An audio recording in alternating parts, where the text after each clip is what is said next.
অপমানকারীদের মুখ বন্ধ করার উপায় কি?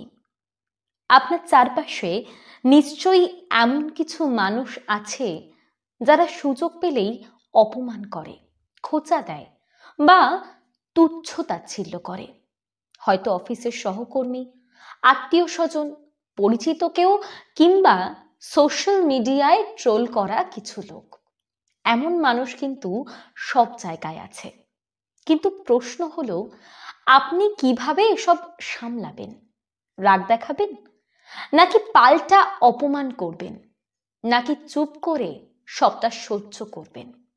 না, এসবের কোনোটাই সঠিক পথ নয়। বরং আমি যেই ট্রিক্সগুলো বলবো সেইগুলো ফলো করলে দেখবেন এসব লোক আপনাকে অপমান করার সাহস পাবে না। তো শুরু করা যাক। নাম্বার 1, চুপ থাকুন, কিন্তু দুর্বল হয়ে নয়। কেউ অপমান করলেই তড়িঘড়ি করে প্রতিক্রিয়া দেখানোর দরকার নেই। কারণ যারা অপমান করে তারা চায় আপনি রেগে যান, ভেতরে কষ্ট পান। আপনার প্রতিক্রিয়া তাদের কাছে বিনোদন। কিন্তু আপনি যদি ঠান্ডা থাকেন, তারা হতাশ হবে। এটা ঠিক যে চুপ থাকলেই সবকিছু ঠিক হয়ে যাবে, তা কিন্তু নয়। তবে নীরবতা অনেক সময় কথার চেয়েও বেশি শক্তিশালী হয়। যেরকম ধরুন, কেউ আপনাকে বলল, তুমি তো জীবনে কিছুই করতে পারবে না। আপনি ঠান্ডা মাথায় তার দিকে তাকিয়ে থাকুন, মুচকি হাসুন, একটুও প্রতিক্রিয়া দেখাবেন না। বিশ্বাস করুন, সে নিজেই অস্বস্তিতে পড়ে যাবে। নাম্বার 2, অপমানের কথাকে নিজের শক্তিতে পরিণত করুন। অনেক বড় বড় মানুষ জীবনে অনেক অপমান সহ্য করেছে, কিন্তু তারাই আবার সবাইকে চমকে দিয়ে সফল হয়েছে। ধরুন, কেউ আপনাকে বলল, তুমি তো একদমই স্মার্ট না। আপনার উত্তর এটা হতে পারে, ঠিকই বলেছেন, তবে চেষ্টায় আছি, একদিন স্মার্ট হয়ে যাব ঠিক আপনারই মতো।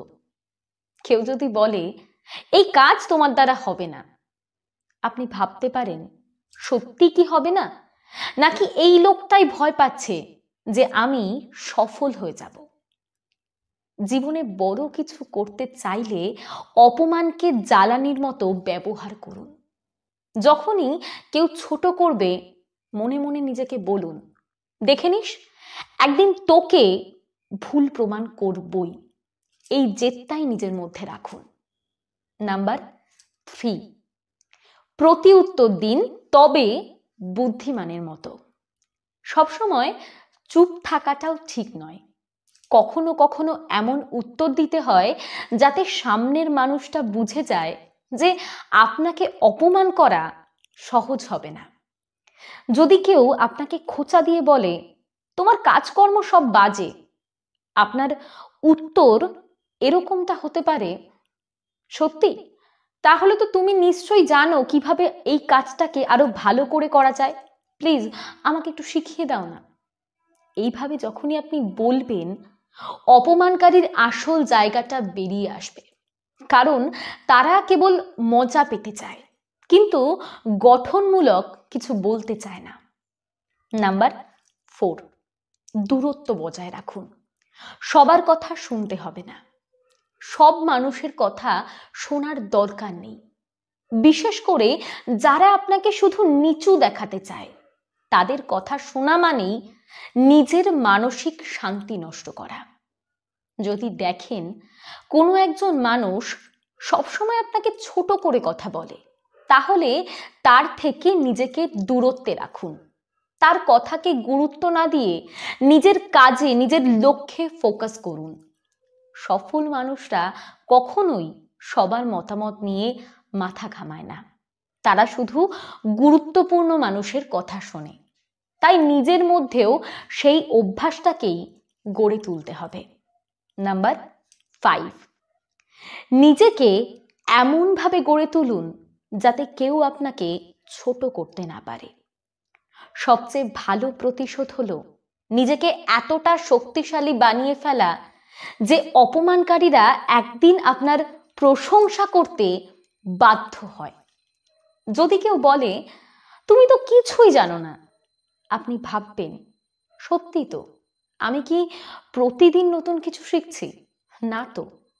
যখন আপনি নিজের দক্ষতা, জ্ঞান এবং আত্মবিশ্বাস বাড়াবেন, তখন আর কেউ আপনাকে ছোট করতে পারবে না। নাম্বার 6, নিজের আত্মবিশ্বাস সব সময় বজায় রাখুন।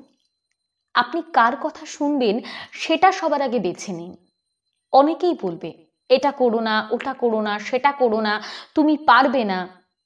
কিন্তু যারা প্রকৃত পক্ষে আপনার ভালো চায় তারা বলবে চেষ্টা করো, আমি পাশে আছি। তাই ভাবুন আপনি কাদের কথা শুনবেন, যারা আপনাকে টেনে নিচে নামাতে চায় নাকি যারা আপনাকে এগিয়ে যেতে উৎসাহ দেয়। যাদের কথা আপনাকে শক্তি দেয় কেবল তাদের কথাই শুনুন, বাকিদের বাদ দিন। অপমানকে ভয় পাবেন না, এটাকে নিজের শক্তি বানান। যারা আপনাকে ছোট করতে চায় তারা নিজেরাই জীবনে কিছু করতে পারেনি। আপনি নিজের লক্ষ্যে স্থির থাকুন, সফল হয়ে উঠুন, দেখবেন একদিন তারাই আপনাকে সম্মান করবে। আর যদি নাও করে তাতে কিছু যায় আসে না, কারণ তখন আপনি এত বড় হয়ে যাবেন যে তাদের কথার আর কোনো মূল্যই আপনার কাছে থাকবে না।